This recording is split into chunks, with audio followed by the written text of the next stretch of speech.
Well, happy Halloween. We got number 1, Oregon at Michigan. We got number 4, Ohio State at number 3, Penn State. That's the big one this weekend. And will undefeated and 13th ranked Indiana, will their strength of schedule cost them later on? We'll get to all that. Let's talk. It's time for the Locked On Big Ten Squad.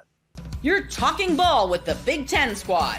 From USC to Ohio State, from Michigan to Oregon, from Nebraska to Washington, it's the local experts of the Locked On Podcast Network bringing you scoops, breakdowns, and the most comprehensive preview of the upcoming Big Ten weekend. No hurt feelings and thin skin allowed. Squad up, you're part of the Big Ten Squad. Welcome to the Locked On Big Ten Squad. Just sit back and enjoy. My name is Craig Shemon, host of Locked On Big Ten. Today's episode is brought to you by FanDuel. Place your first $5 bet, and you'll get started with $150 in bonus bets guaranteed. Visit FanDuel.com to get started. All right, let's introduce the squad. We got Zach Sako from Locked On Nittany Lions. Huge game this weekend. Zach Anderson Yaxmeyer from Locked On UCLA. Jacob Goins from Locked On Hoosiers. Jay Stevens for Locked On Buckeyes. Roman Tomashoff from Locked On Huskies, and Spencer McLaughlin from Locked On Everything that we have, including the Ducks. Welcome, and the number 1 Ducks. Gentlemen, let's get it started right on the top. We got a big one this weekend between Penn State and Ohio State.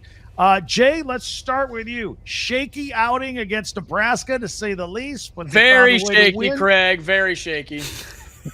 Yeah. Thank you, Jay Stevens, for chiming in. And then you couldn't.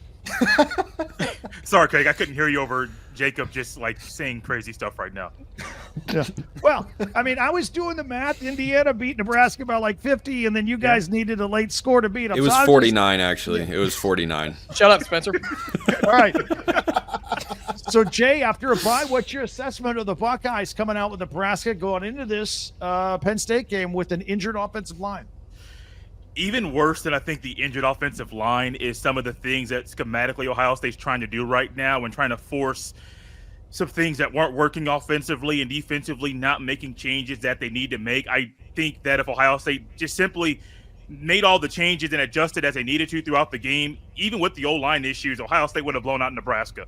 Also, the players weren't really amped up for the game. Maybe it was because it was Nebraska, but it's homecoming.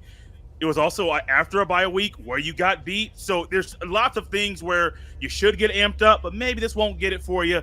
Ohio State right now is going to Happy Valley, and this is it. You don't want to have 2 losses in a season. You don't want to have this loss and then have to host Indiana, to where that could be loss number 3, and then host Michigan, where that could be loss number 4. I mean, we're looking at a team right now with Ohio State. If the O-line issues continue and the schematic issues continue, Ohio State could be in legitimate trouble to have 2 losses in the regular season for the first time in a very long time. Zach Sako, Locked On Nittany Lions. You're banged up too. Drew Aller did not come back for the second half of that Wisconsin game. I think we're going to ride the entire week out before we hear anything. Yeah, woe is the Buckeyes here, because Penn State's dealing with, I think, not only more injuries, but significant injuries as well. Yeah. Starting quarterback.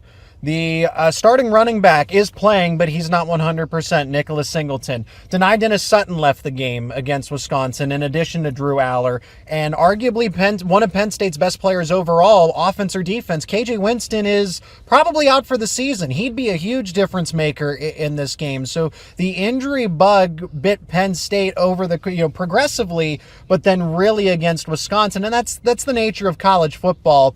But Ohio State we're missing one offensive lineman, maybe another half of an offensive lineman. Penn State's down a quarterback. Hopefully the running back gets closer to 100%. Starting defensive end, starting hybrid linebacker safety, and starting right tackle potentially as well in Anthony Donko. So I don't know that Ohio State has as many injury concerns as the Nittany Lions do. All right, Jacob, I saw you counting on your fingers. Can you go that high? 5 is our limit. Yes, 5 is our limit. Actually, I think that's how many wins they normally get. You're correct.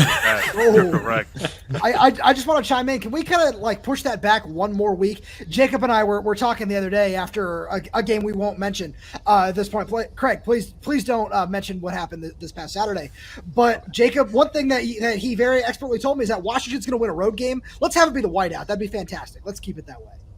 Yeah, that's down the road for sure. And just for those that may be kind of fringe fans that are checking us out, Indiana did beat Washington this past week. But let me with their backup quarterback, I might add. Jacob, jump in anytime. I mean, you said it all, man. Backup quarterback at home in front of the entire nation, and we did what we've done all season long. There's not much more to say. All right, now we do have to clear some business up here on the squad because I'm going to share a little behind the scenes here. Roman, Locked On Huskies, has accused Spencer, Locked On Oregon, of costing him subscribers on Locked On. Can we hash this out and finish this up here? What happened? I think that's at the purview of the subscribers who don't care to see a certain pillow that I have sitting to my right, but at the request of my friend, I'll keep it off the screen today. I do want to take a wildly unnecessary shot at the other Zach on today's show. Are you just counting down the days to basketball season? I mean, the story today was that we don't care about a scrimmage loss, so I guess. But, Oh. Well, Dang, it's that bad? It's that bad? That's bad, man. This is Penn State, Ohio State week, and we're talking about UCLA basketball scrimmages. Got it. Great job, Big Ten squad. that's right. Zach Seiko up there with the acoustics of NPR. Crispy, man. Crispy. we need a badge for everybody who's done a show in a car, so Yeah. let's Hey, go. yeah. It is great acoustics. Sounds good. Zach, Locked On UCLA. Yeah, the good news is you have Nebraska. We've all beaten Nebraska, so no problem. Yeah, it might have been a decade ago for us, but now we got to try and get the Jim Moore era and see if they can go beat Nebraska and Lincoln. UCLA's played better on the road, and hopefully a freshman quarterback makes some mistakes, but we'll see what a bye week does. UCLA wins before the bye, not necessarily after the bye. Do they play better on the road because they actually have fans in the stands? You know, that is probably a good point. The fans have been there. The students have been there a couple of times, but, you know, that's just – Couple of times. Does it get to like 15% capacity at the Rose Bowl, or is that with or without the tarps? Because I think it's more than yes? Tarps look good. All right, Spencer, you are the number one team in the country. You do have Michigan. It's a great Jersey game. I think you mean to say Oregon's the number one team in the country. Talented though I am in EA College Football 25, I haven't assumed the number one ranking in the world yet, but we're getting there. We're getting there. All right, your Ducks are number one.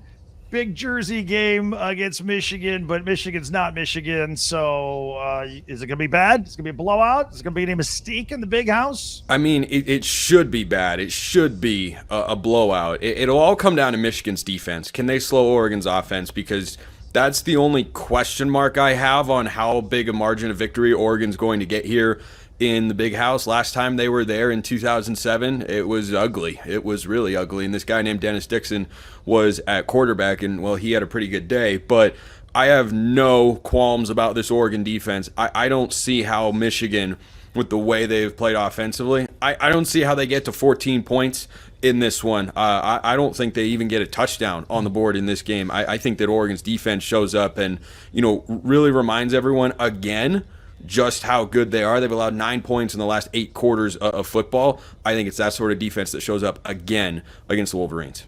Not bad. Look, I was impressed with Oregon's offense, putting up 527 yards against an Illinois defense that I thought was better than average.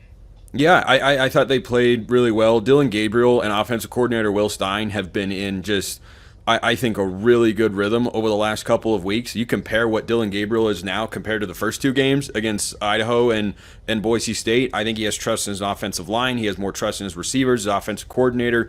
I think it's all just gelling at the right time. Honestly, a question I have for Oregon right now is, are they going to peak too early, or can they still have another gear to kick into when the postseason rolls around? All right, and Jay, I know you got to go pretty soon. You know, you mentioned a couple of scenarios with Ohio State. They were worst case scenarios, but I mean, if you lose to Penn State, if you lose to Indiana, I know the Michigan game is the Michigan game. At what point do we start talking about Ryan Day?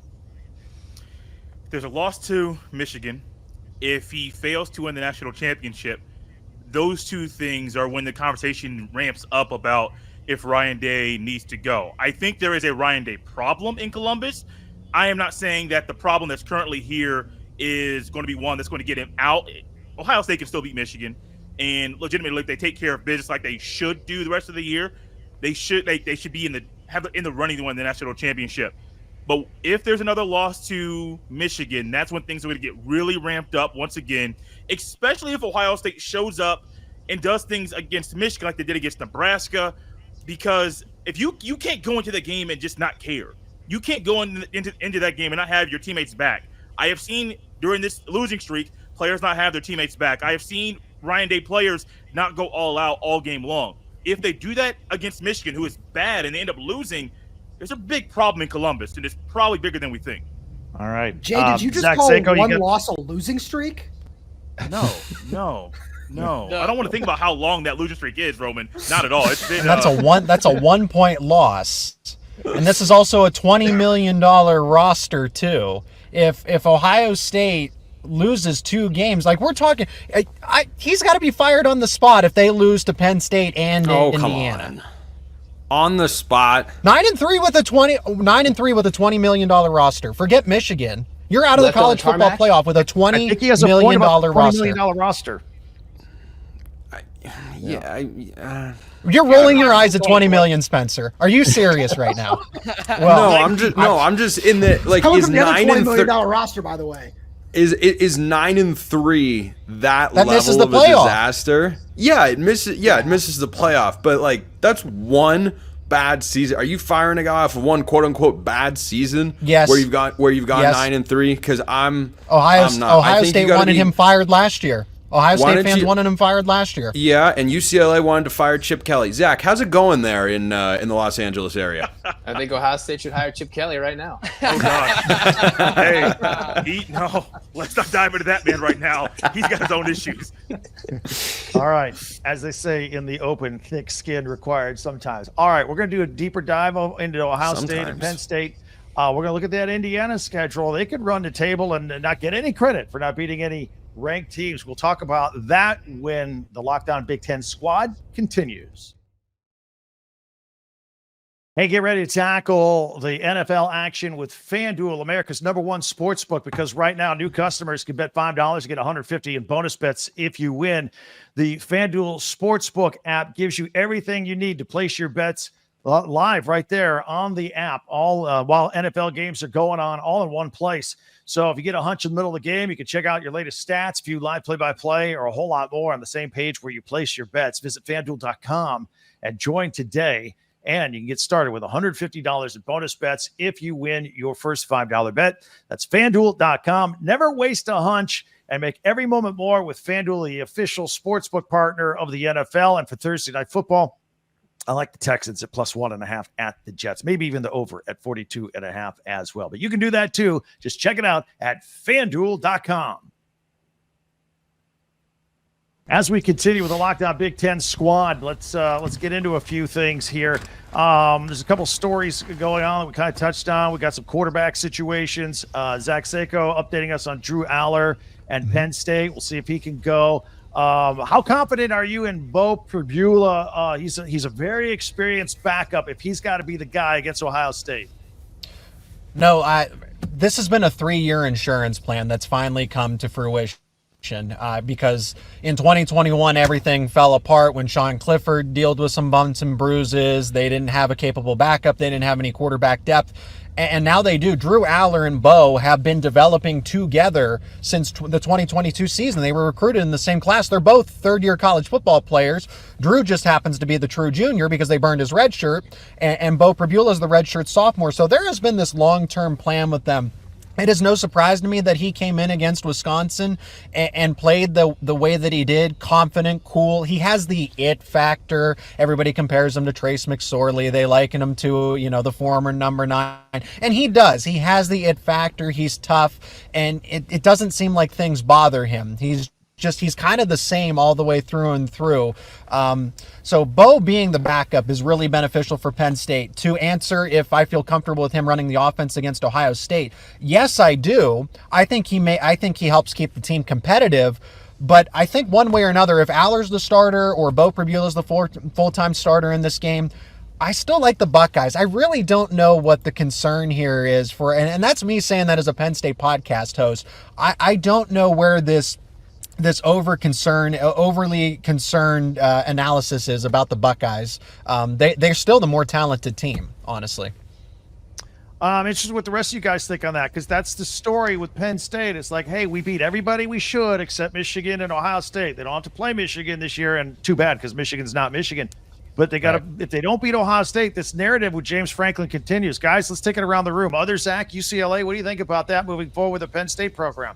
I mean, prior to coming to the Big Ten, it always seemed like, all right, maybe Penn State can beat Ohio State this year. I feel like, if you take it from a fan's perspective, I've always been wanting to see Penn State knock off Ohio State, and 9 times out of 10, it doesn't happen. And another quote, it factor, Halloween, does that mean a scary clown's coming out or what? Yeah, the UCLA offense. Sorry, continue. Ooh, sorry about that. You can't hurt me. I'm a Raider fan, too. Offense doesn't exist in my football brand. He doesn't feel pain. You shouldn't have said that out loud, man. That's tough. Roman, any thoughts on that? Penn State not knocking off the one game they have to this year? I think Zach said it perfectly, or Zach, UCLA Zach, that is, where as another West Coast guy here, I felt the same way watching this Penn State team every year. And the more I watch James Franklin, the less I seem to be impressed by his big game coaching ability. Where, I mean, the last memorable time that I can remember looking at Penn State and saying, oh, wow, that was a really impressive win, was back in 2016 when they beat Ohio State, where that's the last time I was really like, okay, yeah, let's, and, we're going to completely gloss over the 2017 Fiesta Bowl. We don't need to get into that today. I was going to say, or you're forgetting about a game against a certain purple and silver team, right? Purple and gold team. Purple and gold, yeah, there we go. But we're going to completely gloss over that this week. But when I think about it, I think about this Penn State roster. I did pick them to have them in the Big Ten championship game this year, where this was the one game I had them dropping in the regular season. So I'm really curious to see what this looks like. Yeah. Jacob, real quick. So with Curtis Rourke, the thumb. Okay, cool. I'll just go sit on my thumb in the corner. Don't you mean you duck the We've heard enough out of you, Do you want to chime in on this or not? I had thoughts, but apparently I am not worthy. So you know what? Keep it moving. Keep it moving. I heard something about Indiana, so we can talk about that. You go. Go ahead. I just wanted to chime in. I'll be quick since I'm not very welcome here.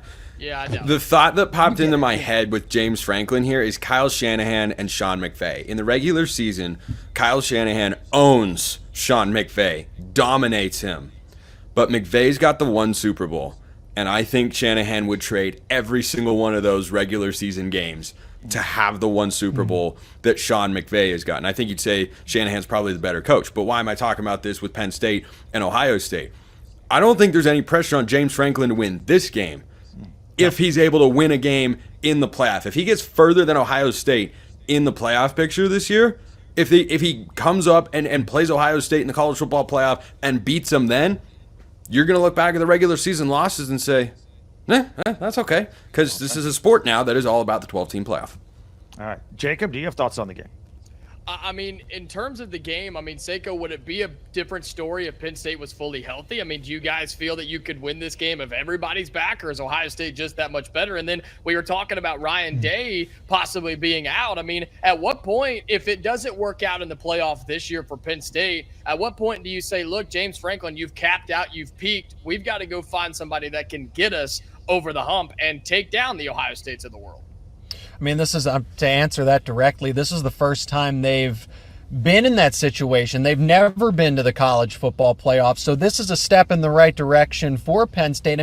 If they beat Ohio State, they can go realistically 12-0 and face Oregon in the Big Ten championship there. Sorry, Jacob. But Indiana's in the conversation, right? So it's a possibility. And it's a possibility that they could get one of those 4 bye spots. So forget about the home field advantage, that home game in the playoff too. So James Franklin's not on the hot seat if he loses to Ohio State. He's on the hot seat if they miss the college football playoff. And I don't think realistically that happens right now.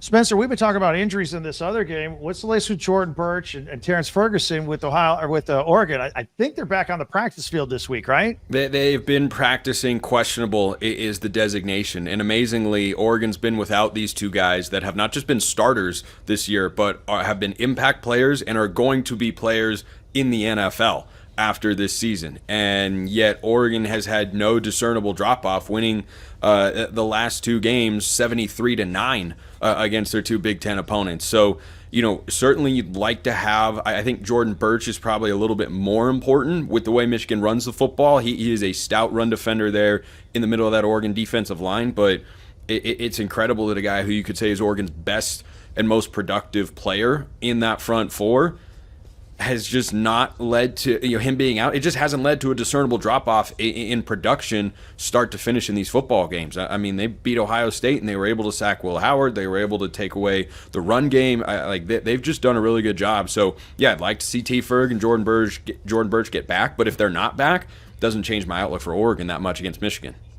Jacobs, Curtis Rourke definitely playing against Michigan State this weekend with the thumb? It's not a definite thing. They're taking it a day at a time. I mean, I think a lot of fans are in the boat of if he's healthy, sure, obviously you want him to play. But if there's any question, since Michigan State's not what they have been in the past, maybe start Taven Jackson. If it goes well in the first half, roll with him. If it's like, oh no, we're in serious trouble, then you may have to call on Curtis Rourke and say, look, man, you got to come in a little bit earlier.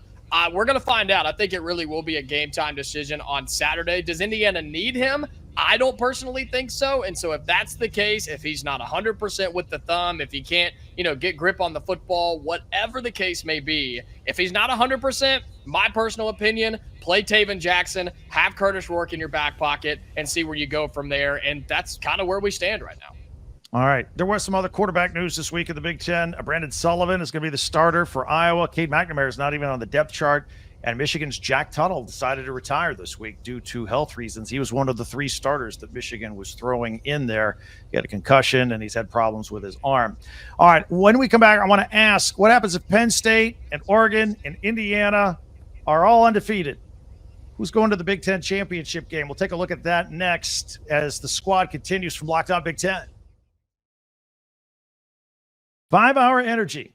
Our friends over at 5 Hour Energy, they know that being a passionate football fan isn't just a hobby. It's a way of life, and it takes a lot of energy to power through all the days, all day long tailgates, the touchdown celebrations, or maybe an agonizing second overtime, which is why they've created Stand the Fan 5 Hour Energy Shot with a special flavor called Fan Fuel, the energy shot made just for super fans like all of us. The fans who are first in the parking lot and the last to leave, we see you. That's right. So check it out you get 5 Hour Energy with a brand new logo for you there. Stand the Fan 5 Hour Energy. So no matter what team you root for, being a fan requires heart, soul, and a whole lot of energy. Whether you're prepping for the big tailgate or ironing your jersey, your game day to-do list is always a mile long. That's why the limited edition Stand the Fan 5 Hour Energy Shot is here to help keep you fueled throughout the season. What's your fan fuel this week? Whatever it is that you do it with 5 Hour Energy, available on 5hourenergy.com, shipped nationwide. All right, back for a final segment here on Locked On Big Ten, the squad going into first games in November. All right, I poised this possibility if Penn State beats Ohio State this weekend and continues to have an undefeated record. If Indiana continues to win and even beats Ohio State, that's the one they got to get because they have no ranked wins on their schedule. And of course, Oregon can run the table as well. We could have multiple three undefeated teams going in, and who knows? Maybe somebody loses a game, and Ohio State is still part of the picture as well. Guys, let's go around. How do you see it coming out? Is your Big Ten championship in your mind? Your prediction, is it the same now as it was at the beginning of the season? Zach Seiko, start with you. I went with Oregon and Ohio State. I'm the Penn State podcast host, and I'm picking Ohio State. And it's funny because Jay over at Locked On Buckeyes is concerned about his team and think that Penn State wins this game. Interestingly enough, and he's not here to, back me up on that, but when we did the crossover episode. So I still think Oregon and Ohio State are on that crash course. I mean, that was a 1-point game. I'm not really selling out on Ohio State here. I think the early spread is 13, 14 points for Ohio State and Indiana. That sounds about right to me. I think Indiana's a really good football team. I don't even know that they're punching above their weight class. I think they were underrated in the season. Penn State doesn't have any ranked wins on that schedule either. When you think about it, they're kind of in the same boat as Indiana, but it's just Penn State was already in the top 10 to start, whereas Indiana kind of has to continually prove itself like an undrafted rookie to get that second contract. So I'm still going with Oregon and Ohio State in the Big Ten championship. But if Penn State proves me wrong on my own show, then it will be Oregon and Penn State instead. Other Zach, is your prediction different now than it was at the beginning of the season? Yeah, because Indiana looks like a legit football team. I mean, I think I want the chaos. I want the 3 ties, Yes. right? I think you were saying, Craig, off the air, a prospect so scary that we scared Spencer off, right? 3 unbeatens, Oregon gets left out. That would be the dream of the Big Ten squad, and we would hope Spencer would come back that show. But, Oregon's clearly really good until Penn State proves otherwise. As much Nittany Lion fans look at me when I say this, I want you to win this game, right? That's not the expert opinion. That's just to see something different. That's just to see something different. But I think Ohio State probably has enough, a little bit healthier, and they'll probably get it done against most likely Indiana and Penn State. But I would like to see something different. So it still seems like it's Oregon, Ohio State. We could probably see that matchup 3 times this year if they meet in the Big Ten championship and in the playoff. That's not something I want to see, but it might happen if things play out according to who's the favorite. That might be really funny, not for the Oregon fans who watch, but because of Spencer. Welcome to the Big Ten. You go undefeated and you don't get into the Big Ten championship game. Roman, how about your predictions now versus the beginning of the year? Well, first off, Craig, I would absolutely love to see a 12-0 Oregon team find a way to miss the Big Ten championship game. Not just because of this lovely flag behind me, just because it would be absolutely hilarious. Before the season, I had Ohio State and Penn State, partially because I'm not going to pick Oregon to win anything ever. That's just part of the shtick at this point, and that's to stay that way. And I'm going to stay with it. Where partially, Indiana is a really good football team. Would love to see that, but with what Ohio State is and what this season has to be for them, I feel like it's unfortunately going to find a way for that to work out. Not that I want to see them win either necessarily, but I feel like that's in the cards at this point in time. All right, Jacob, your predictions now versus earlier, and how concerned are you about no ranked wins? I guess that makes Ohio State a must win for the Hoosiers. Yeah, I mean, you want me to lie and say that my predictions are not the same? Because I definitely didn't have Indiana in the Big Ten championship game to start the season. But look, yes, I'm the Indiana guy, but I do think we're good enough to get there. I think that's what people are starting to at least accept a little bit. The more people watch this team outside of Bloomington, like Seiko was saying, I mean, this is a good team that people have started to jump on a little bit. Believe I had Oregon and Ohio State. That was a very popular pick at the beginning of the year. Look, it is a must win. You got to win the other games around it if you're Indiana, of Michigan State, Michigan, and Purdue, because until we see the first playoff rankings come out next week, and if Indiana is to drop one that's not Ohio State, I don't know how much they would punish us for that. I don't know. With our schedule that's not overly complicated, it's not overly difficult. Yeah, it makes the one ranked game on there that much more important, because there are no other chances to get one if it's not Ohio State. Because if you lose that game, you're not in the Big Ten championship, and then you're just hoping that the committee thinks you're good enough to get into the playoff. It's scary times for Indiana if you don't win that game, but I think we're good enough to do it. So I guess that would mean what? That would mean Oregon and Indiana in the Big Ten championship game, with Ohio State and Penn State being left out. What a crazy world that would be. That'd be very crazy. Happy Halloween, guys. You guys do a great job. To all of our listeners and viewers, follow and subscribe all these guys. They do a great job covering your teams every single day, and subscribe then. And we cover your favorite team every day right here throughout the season. And I've got you covered with the whole conference on Locked On Big Ten, part of the Locked On Podcast Network, your team every day. I'm Craig Shemon. We'll talk to you next time.